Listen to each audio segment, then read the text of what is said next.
Do you ever stop to ask yourself why you do what you do? Not just what you hope to achieve, not just the goals you set on January 1st, but the deep reason that fuels your actions every day.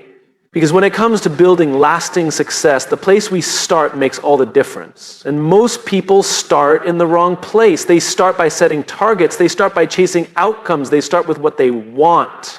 A promotion, a new house, a growing business. But when the excitement wears off, when the obstacles show up, when the easy momentum fades, so does their commitment. They had a goal, but they didn't have a reason.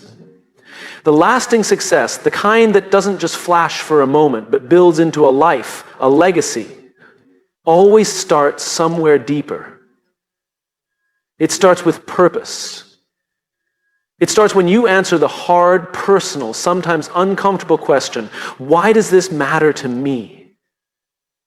Not why it's impressive to others, not why it will look good on a resume, not why it will earn a few claps or likes, but why, when no one is watching, when no one is cheering, you still care. Purpose acts like a compass. It points you toward the right direction, even when the road is foggy. Even when you can't see the finish line, because let's be honest, the path to any meaningful success is never a straight line. It's messy, it's uncertain, it's full of setbacks. If all you have is a what, a goal, you'll get lost the first time you fall. But if you have a why, you'll keep moving even when every logical part of you wants to quit. Purpose turns intentions into endurance. Think about the people who inspire us most. They didn't just set goals. They answered a call. They didn't just achieve something, they stood for something. Whether it was a leader rallying people to a cause, an entrepreneur reinventing an industry, or a teacher staying late after school for a struggling student. Their success wasn't born from ambition alone. It was born from clarity, from conviction, from a relentless commitment to something bigger than a finish line.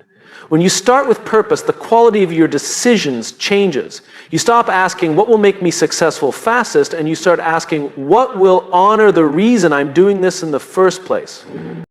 You stop cutting corners for quick wins. You start playing the long game, even when it's hard, even when no one notices, even when the rewards feel impossibly far away.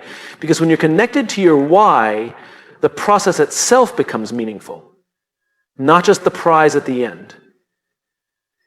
It's easy to admire people who have built incredible things and think they were just lucky or brilliant or uniquely talented. And sure, talent and timing and luck all have a role, but the truth underneath all lasting success is much simpler.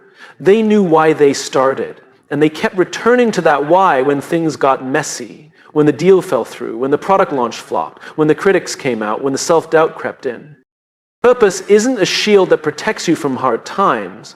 It's an anchor that holds you steady through them. When you know your purpose, setbacks don't define you, failure doesn't paralyze you, criticism doesn't derail you, because you aren't just chasing applause.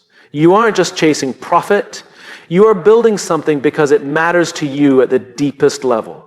And when something matters to you that much, you find a way, you adapt, you grow, you stay. Now, purpose isn't something you find in a day. It's not a slogan you slap on a vision board or a mission statement you write for the sake of appearances. Purpose is something you discover through reflection, through asking hard questions, through noticing what makes your heart beat faster, what you're willing to struggle for, what you're willing to lose sleep over. And once you find it, you have to fight to keep it close. In a world that constantly pulls our attention towards shiny distractions, followers, status, awards, staying grounded in your real why is a discipline. It's a daily decision. You don't need a grand purpose that changes the whole world. You just need a real one that changes your world. Maybe your purpose is to create a better life for your family. Maybe it's to bring more creativity into an industry that feels stale. Maybe it's to serve a cause you believe in with everything you've got. It doesn't have to be big. It just has to be true. When you start with a clear purpose, everything else follows. Your strategy becomes sharper, your relationships become stronger, your reputation becomes more authentic, your resilience becomes more natural. Success stops feeling like a frantic race and starts feeling like a meaningful journey. And here's the best part. When you build success on purpose, the success itself becomes sustainable. Because it's not just about reaching a peak. It's about creating something that lasts beyond you, something that makes a difference even after you're gone. So if you want to build lasting success, don't start with goals, start with purpose. Find your reason. Hold it tight. Let it guide you when the road is clear. And especially when it's not. Because the world doesn't just need more successful people. It needs more people who are successful because they stood for something that mattered. When we talk about success, it's tempting to focus on strategies, on tactics, on measurable results.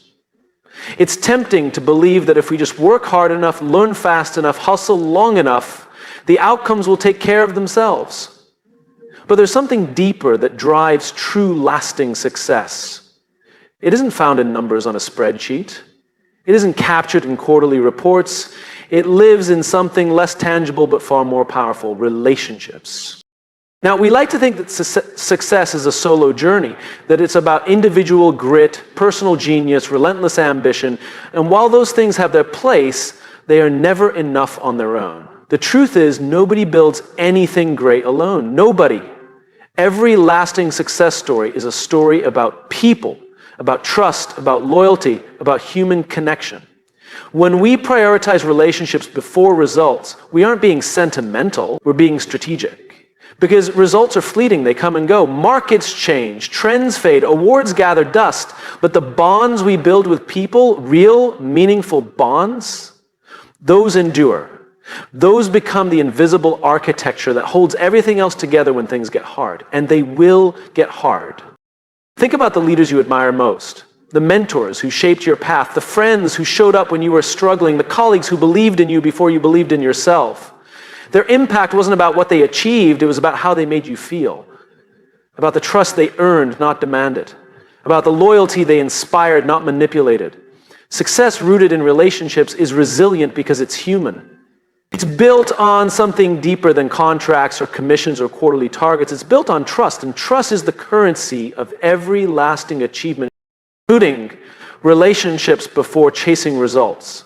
Means slowing down in a world that constantly demands we speed up. It means taking the time to listen, really listen, when it would be faster to move on. It means investing in people when there's no immediate return. It means believing that the person sitting across from you is not just a resource, not just a means to an end, but a human being with dreams, fears, hopes, and dignity. It's easy to build connections when everything is going well. It's easy to show up when the project is succeeding, when the campaign is winning, when the world is clapping. But real relationships are tested in the in-between spaces. In the disappointments, the disagreements, the moments when showing up is inconvenient and hard and messy. That's when loyalty is built. That's when trust is forged. That's when leadership shows its true colors. You can't fake genuine relationships. People can feel the difference. They can sense when they're being valued for who they are versus what they can do. They can tell when you see them as a partner in the mission or just a pawn on the board. And here's the irony.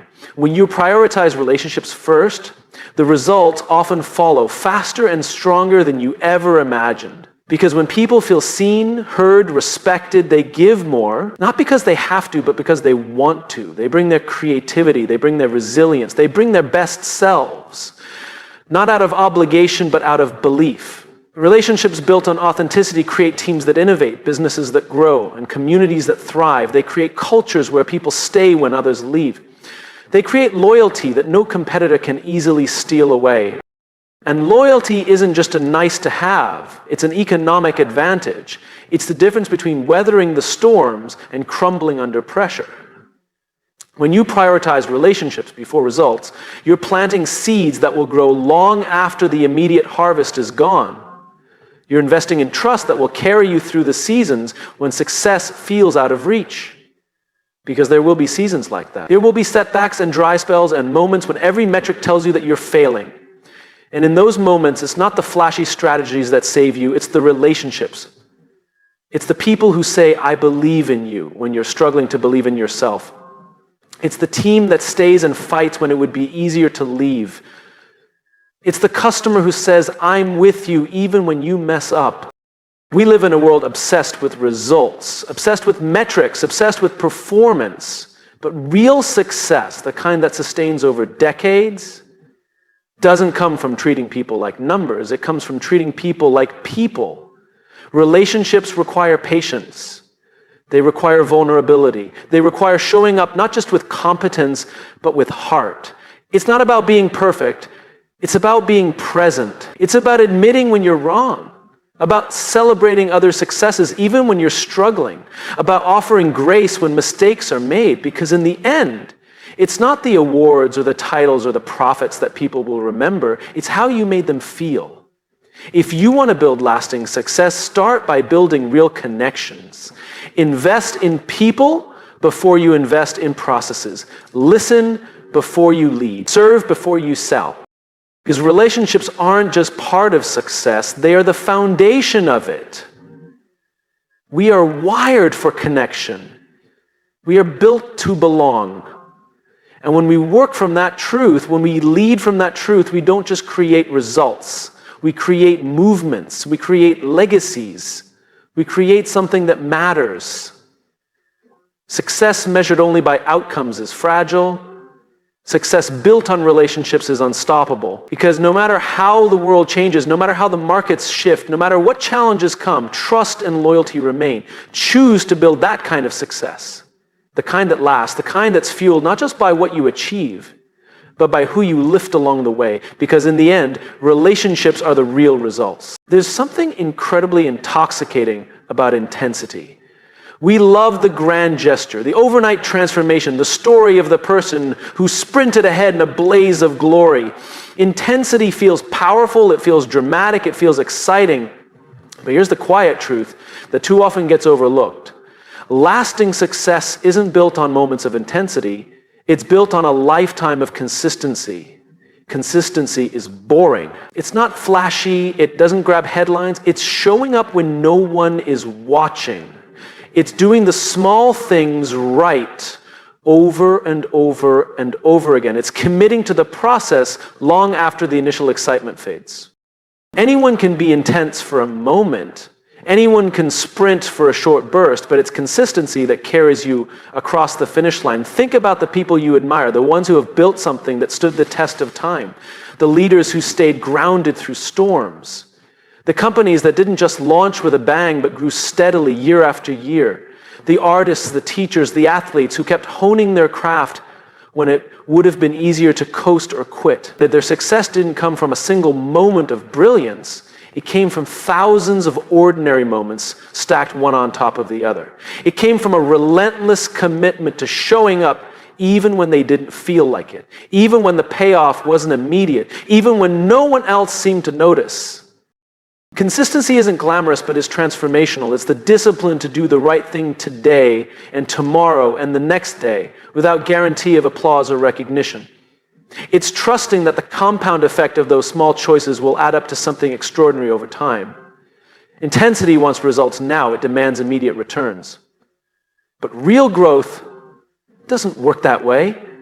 You don't get fit after one hard workout. You don't build trust with one grand apology.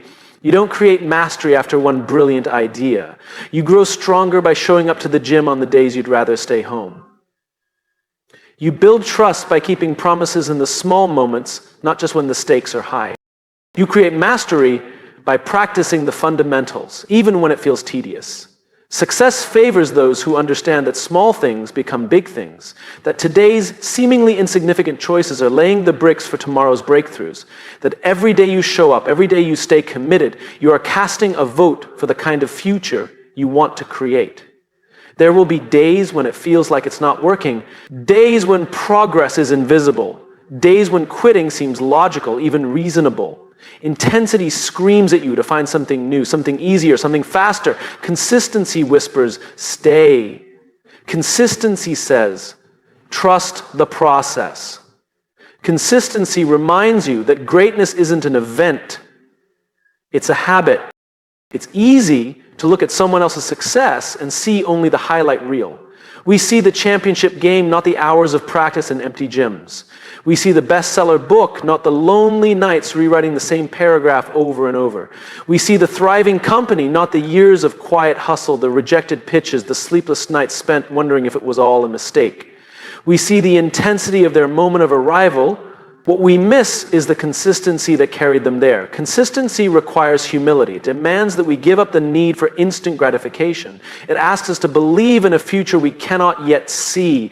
It calls us to be faithful stewards of the work today, trusting that the fruit will come tomorrow. Or maybe even the tomorrow after that. And here's the beautiful thing. When you build your life on consistency, you create a foundation that can survive the storms. Intensity burns bright but burns out fast. Consistency, on the other hand, builds roots. It creates resilience. It prepares you to weather seasons of drought and disappointment without losing your way.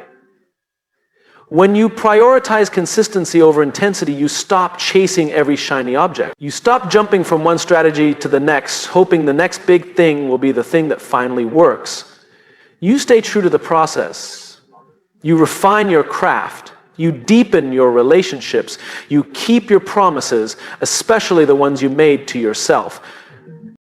Over time, consistency creates confidence. Not the fake, loud confidence that's all talk, but the deep, quiet confidence that comes from knowing you've done the work. That you are becoming the kind of person who can be trusted by others and by yourself. And here's something even more powerful. Consistency multiplies. The longer you stay committed, the more your efforts begin to compound. What once felt like slow, invisible progress starts to accelerate. Opportunities find you. Momentum builds. And what once required every ounce of your willpower becomes second nature. But it all starts with the choice to stay, to show up, to take the next right step, even when the results aren't immediate, even when the progress feels painfully slow, even when intensity seems far more attractive. Anyone can sprint for a season. Few are willing to run the marathon. But the ones who do, the ones who show up day after day with humility, with perseverance, with faith, they are the ones who build something that lasts. So if you want to build lasting success, don't just chase moments of intensity. Commit to the daily practice of consistency. Be the one who keeps showing up. Be the one who keeps doing the small things well. Be the one who plays the long game when everyone else is looking for shortcuts. Because in the end, success isn't a result of one big moment. It's the sum of every small, consistent decision you make along the way. And those small decisions, they're not small at all. They're everything. Failure. It's a word we're taught to fear from the time we're young. We're told to avoid it, to minimize it, to hide it when it happens. We grow up believing that failure is the opposite of success, that it's a sign we aren't good enough, smart enough, talented enough. But the truth is much deeper, much more powerful. Failure is not the opposite of success. It's a necessary ingredient of success. It's not something to be feared, it's something to be embraced. If you study any lasting success story, in business, in sports, in science, in life, you'll find a pattern. You'll find people who failed, not once, not twice, often again and again, but they didn't stop. They didn't see failure as a reason to give up, they saw it as a reason to learn. Because failure handled right isn't a dead end. It's a doorway, it's a teacher, it's an asset. The problem is, we live in a culture obsessed with winning. We reward outcomes, we celebrate victories, we showcase achievements. And so when failure happens, as it inevitably will, it feels like something shameful, something to hide, something to pretend didn't happen. But when we hide from failure, we hide from the very thing that could transform us. The people who build lasting success don't just tolerate failure, they mine it for lessons. So they ask the hard questions. What did this teach me? Where was I blind? Where did I assume too much, prepare too little, rush too fast? Failure shines a light on the gaps we couldn't see when everything was going well. It exposes our weaknesses, not to shame us, but to strengthen us. If we're willing to pay attention Failure has a way of stripping away our illusions. It humbles us, it grounds us, it forces us to confront the uncomfortable parts of ourselves, the arrogance, the impatience, the shortcuts we thought no one would notice. And as painful as that is, it's also how real growth happens. Not through comfort, not through easy wins, but through failure that refines us, that reshapes us, that invites us to become better than we were before. When you see failure as an asset, you stop fearing it. You stop avoiding risks that might stretch you. You stop playing small just to stay safe. Instead, you start leaning into challenges. You start taking bigger swings. You start embracing the uncertainty of the process, knowing that even if you fall, you'll rise stronger. You realize that every failure carries within it a seed of wisdom, if you're willing to do the work to find it. Failure teaches resilience, it teaches perseverance, it teaches creativity.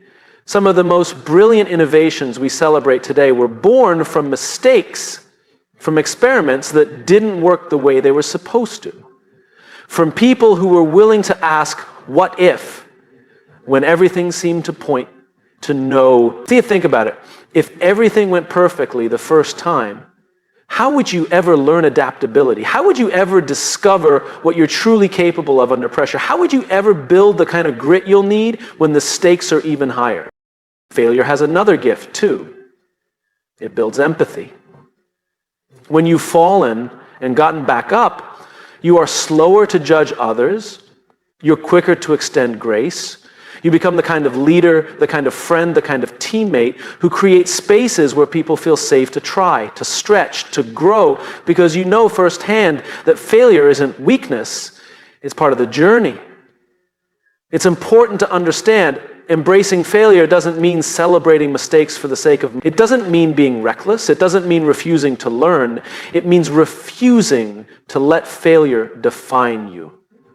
It means choosing to define yourself by your willingness to get back up. It means seeing every setback not as a verdict on your worth, but as feedback on your process.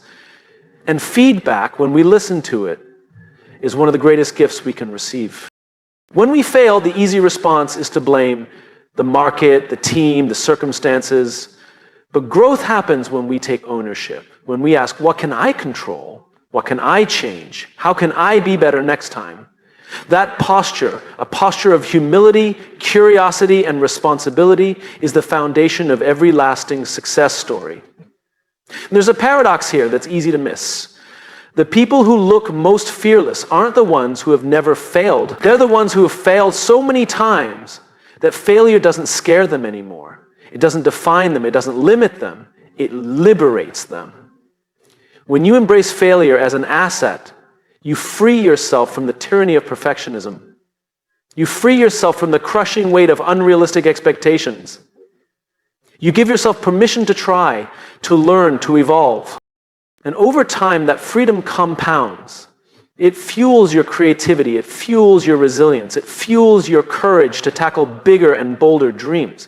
Failure doesn't feel good, it stings, it humbles, it frustrates, but it also purifies. It sharpens, it clarifies, it burns away the distractions and reveals what matters most. And if you let it, it will push you closer to the person you are meant to become. So if you want to build lasting success, don't run from failure, welcome it. Learn from it, let it shape you. Because failure isn't the enemy of success, it's the training ground for it. And every time you choose to rise after you fall, you're writing a story of resilience, of growth, of courage. A story that will not only shape your success, but inspire others to chase theirs too. There comes a point in every journey where the grind wears you down, where the late nights start to feel heavier, where motivation alone just isn't enough. And it's in that space that something powerful is revealed. The difference between those who chase a goal and those who follow a vision. Because goals can fuel effort, but only vision fuels endurance.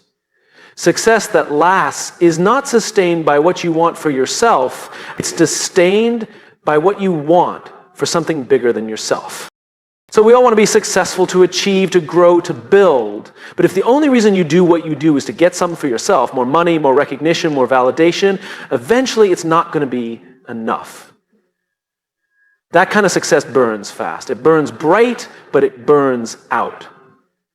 Because you can only push for so long when the mission ends with you. But when you lead with a vision that's bigger than yourself, everything changes. Your work becomes meaningful. Your efforts feel purposeful. Your resilience becomes deeper. Because now you're not just doing it for the win, you're doing it for the impact. You're doing it because you believe the world needs something that doesn't exist yet, and you're willing to help bring it to life. There's something deeply human about wanting to be part of something greater. We are wired for purpose. We are wired for meaning. And when our work aligns with a vision that stretches beyond personal success, we come alive, we push harder, we last longer. We rise after failure, not just because we want to succeed, but because we believe we must. Because we're carrying something forward that matters. A vision that's bigger than you doesn't come from ego. It comes from service. It asks, who can I lift? What legacy can I leave? What future can I help create? It's not about what you can extract from the world. It's about what you can contribute. And that shift, that reorientation, is where real leadership begins. Leading with vision is not about having all the answers. It's about having the courage to pursue a future that doesn't exist yet and inviting others to join you in building it. It's about casting a picture of what could be, even when the present makes it hard to believe. And it's about anchoring that vision in something that gives people a reason to care, a reason to show up, a reason to stay even when it's hard. When people feel like they're part of something bigger than themselves, they give more. Not because they're told to, not because they're paid to, but because they want to, because they believe. They bring their best ideas. They bring their full selves. They fight for something that matters. You don't need to be a CEO to lead with vision. You don't need a title or a platform or a large audience. Leading with vision starts when you decide to stand for something, when you choose to care about more than just your own success, when you use your influence, no matter how small, to inspire belief in what's possible. And that kind of leadership is magnetic because in a world full of noise, people are desperate for clarity. In a world full of pressure, people crave meaning. In a world full of self-promotion, people are hungry for authenticity. And when they see someone leading not for the spotlight, but for a purpose, they pay attention. They listen, they follow. The beautiful thing about vision is that it creates direction even in chaos. It becomes your compass when the road is unclear. When challenges come, and they always do, your vision keeps you steady. It reminds you of the why behind the what. And when that why is strong enough, the how begins to reveal itself. People will doubt you, they'll question your path, they'll ask why you care so much. But the ones who build things that last, they're the ones who keep showing up, not because it's easy, but because the vision matters more than the discomfort. The most meaningful visions are often inconvenient. They require sacrifice. They demand persistence. They stretch your limits. But they also expand your impact in ways you never imagined, because when you focus on something larger than yourself, you start to unlock something in others. You start to awaken belief. You start to create momentum that multiplies. And that momentum doesn't stop with you. It outlives you. That's the real measure of lasting success. Not just what you achieved, but what you set in motion. Not just what you built, but who you became while building it. Not just the applause you received, but the lives you touched along the way. That's what vision does. It lifts the whole. We don't remember the leaders who made the most money. We remember the ones who made us feel something, who gave us something to believe in, who reminded us that we could do more, be more, give more. We remember the ones who chose to build something that would matter long after they were gone. So if you want to build lasting success, stop asking what you can get. Start asking what you can give. Stop chasing results. Start casting vision.